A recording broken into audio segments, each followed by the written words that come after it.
Okay, now we can get into it. Patreons, what's up? It's your boy Carceno, man. Let's go. Now, by now, all of you Patreons should have seen part one that's on YouTube about the NOI and how they almost won.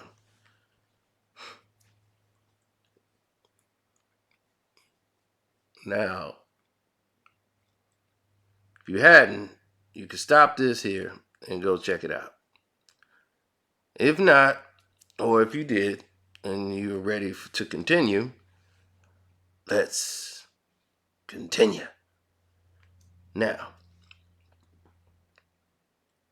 going over all the, what you would say, what they used to say, idiocracies, going through those situations. Why was Gaddafi doing this? Going to the United States, making this declaration?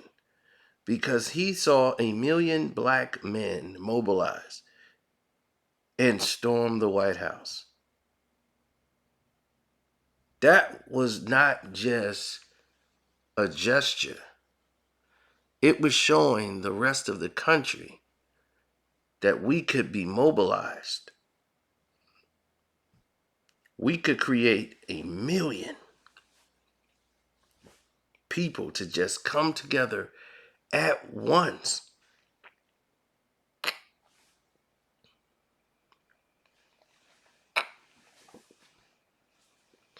And with the whole world watching, they couldn't touch us. It scared the world.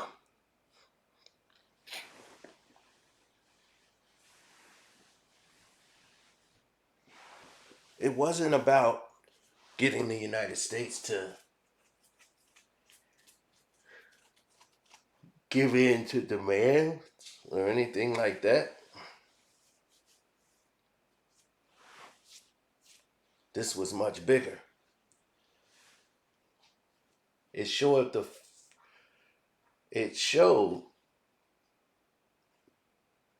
the other world, who were considered third world countries, who had all this wealth and power, that we're ready for a place at the table.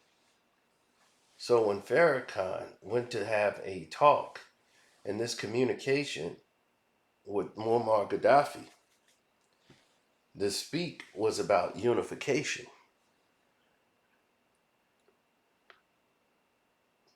The blacks, the Muslims, everyone coming together.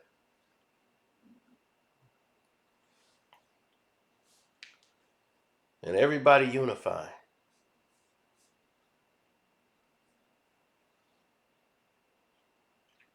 Because during that Million Man March, it wasn't just NOI, they were blacks. And if you can get 1,000,000 blacks together, oh, he's going to donate the money.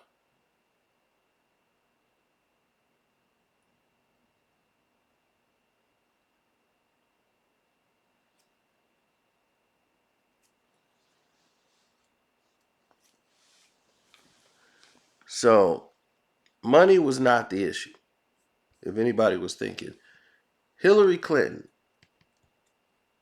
was terrified. She was completely petrified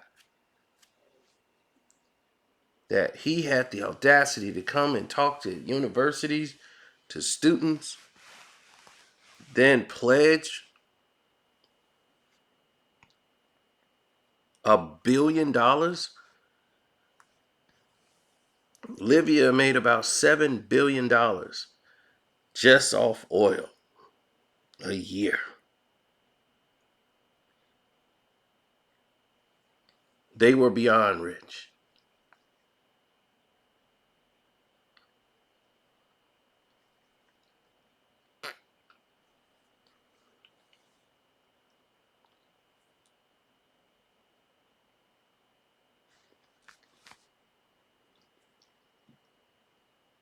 Now,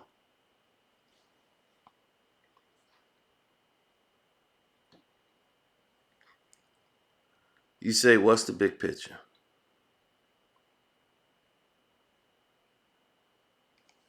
When you look at the elections, because you're looking at an election year and you're seeing all these sanctions being put on you. When I told you they import more than $7 billion, period.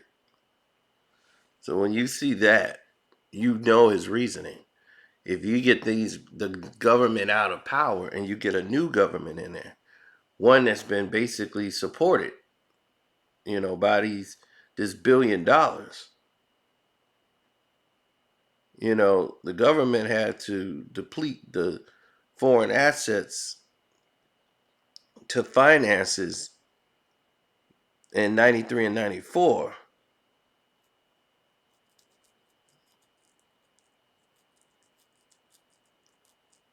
With these sanctions, Libya is forced to be restricted in short term trades.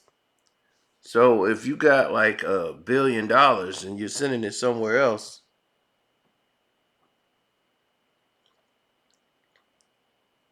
everyone think, oh, this is a terrorist situation. They want Farrakhan to create a bomb and he's going to blow up Jewish people. And they were creating this on the fly. So when Farrakhan said about the money and the gift, he said he's sending $1 billion.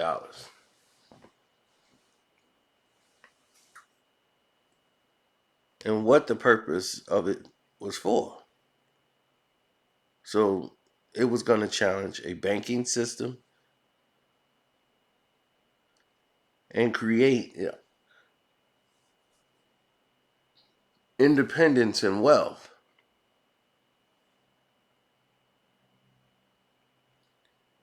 Now, Muslims from around the world would have saw that and they were trying to unify and create a united front that would empower the blacks in the United States. And if they do that, then the blacks in the United States would control the market. They would no longer be the minorities here in the United States. We would be the biggest players in the game just with $1 billion. Because that was the initial start. People think the $1 billion gift that was all we were going to get. It was going to continuously be funded. Billions, billions, and billions. They just wanted the old regime out of power. And that would have happened. So it's completely a different situation than what people, didn't know exactly what it was for. The government, Hillary Clinton, everybody was scared.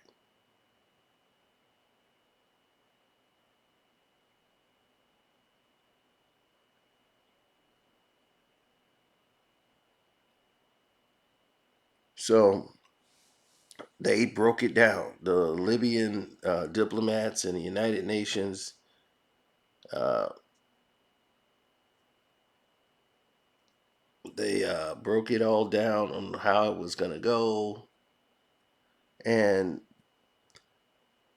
people who was planning it expected the 1 billion to actually be received. About 400 million would be invested in Black, Hispanic, and Arab-owned banks so that they could make more loans in their communities.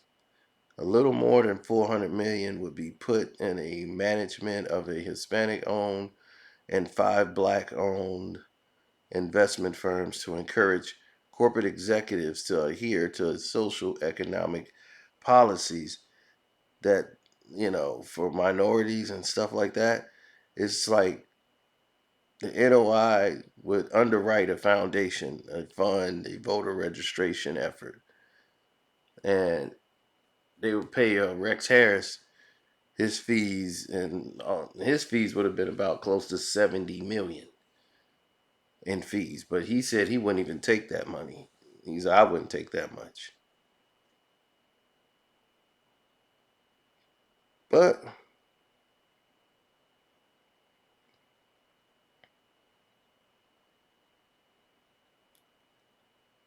the situation with that Million Man March that was in October,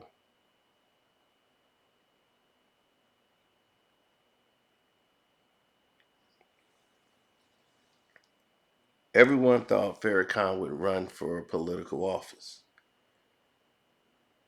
That wouldn't be the case. He's not the face of running for that. He knew that wasn't the time. But he would be a great force and create a great ecosystem for the next person to come along.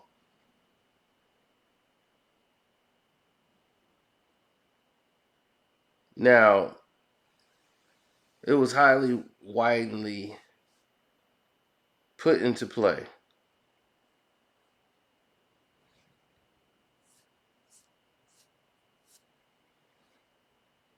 that a lot of these activities happened under the nose of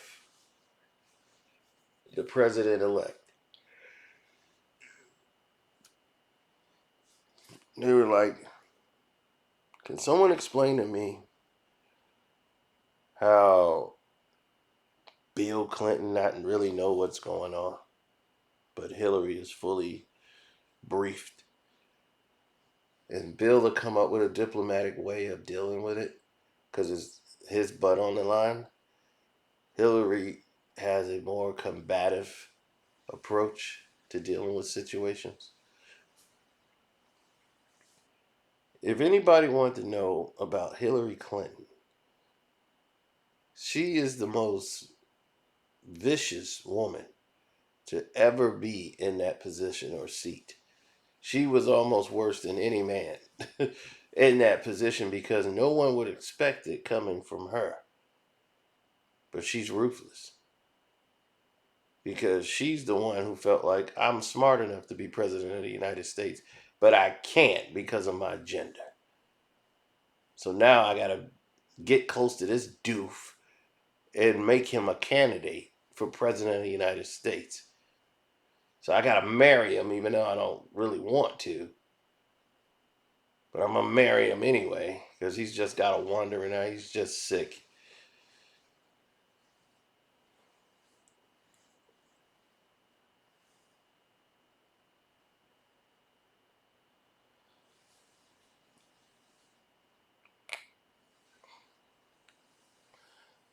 So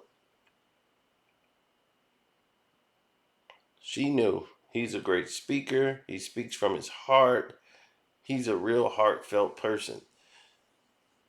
But his activities outside of the White House could doom an election. So they had to be careful with proceeding forward with him because she's like, I'm not going to tie myself to you if you're going to screw this up. You're going to have to get it fixed and get it fixed now.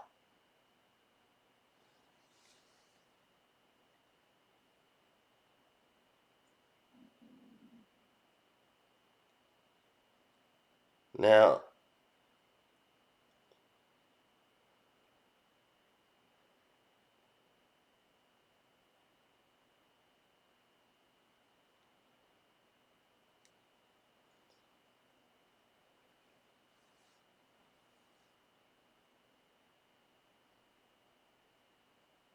I am 100% sure in my hearts of hearts, I know what happened.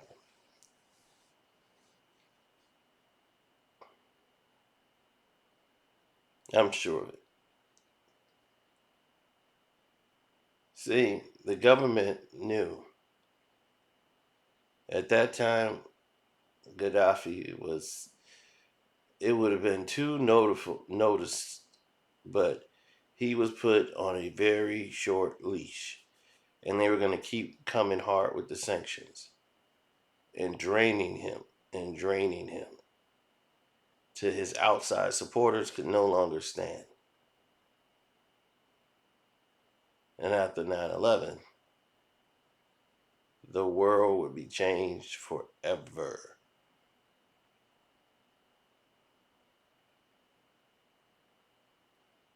And all of these things came into play. They were going to take over, build an infrastructure. Gaddafi knew if he had all these resources coming into the United States, they would run for political office. They would have people who were more understanding to their plight. But the government will never put anybody in that office who didn't understand what that office represented. Hillary was one of us. She was one of the guys. So Hillary was going to be one that, that was going to get over.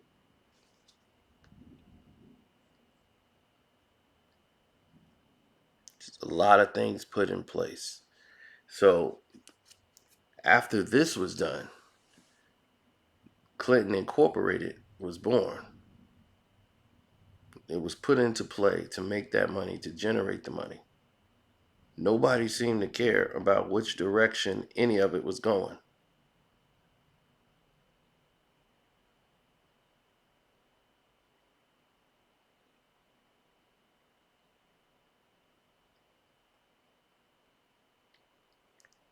Now, what they thought was never happened. The $1 billion was sent. They actually sent the money. And to this day, that $1 billion is supposedly frozen in escrow.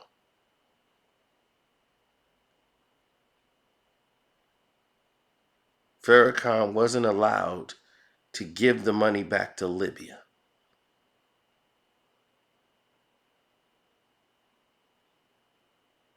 The money is forever frozen by the United States Treasury Department.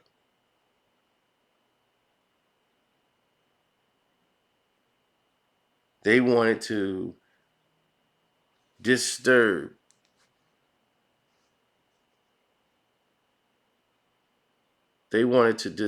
the friendship. I got a call.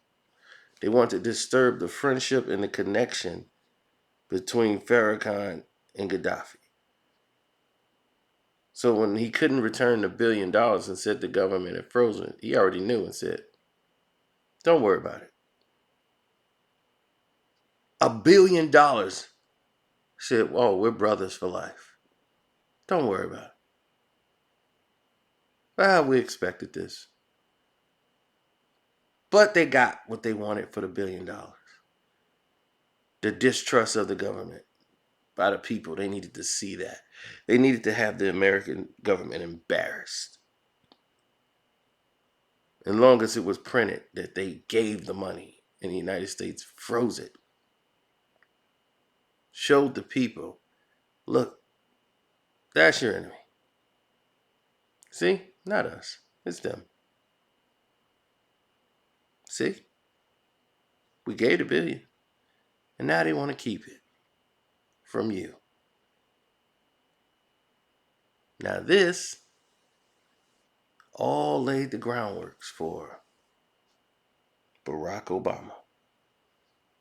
When Hillary thought she had her place on the throne of the White House, Barack came in and stole it from her. All because of this.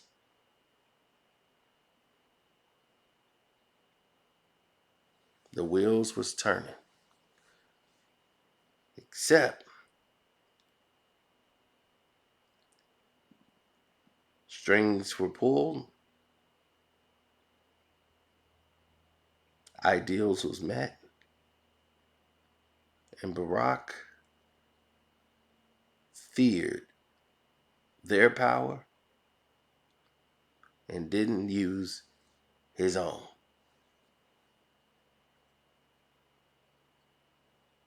And as much as he loved people, he couldn't save them. He had to ostracize and cut off all his relationships because he couldn't be the first one First black president, and screw it up. He didn't want that turmoil under his guidance.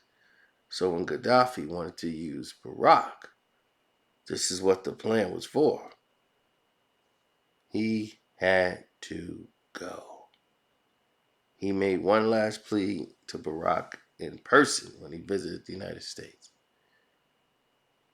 And it's nothing that would be done. He was going to be eliminated.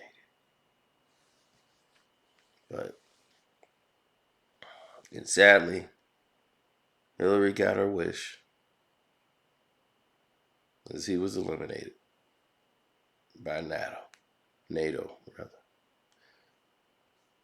The North Atlantic Treaty.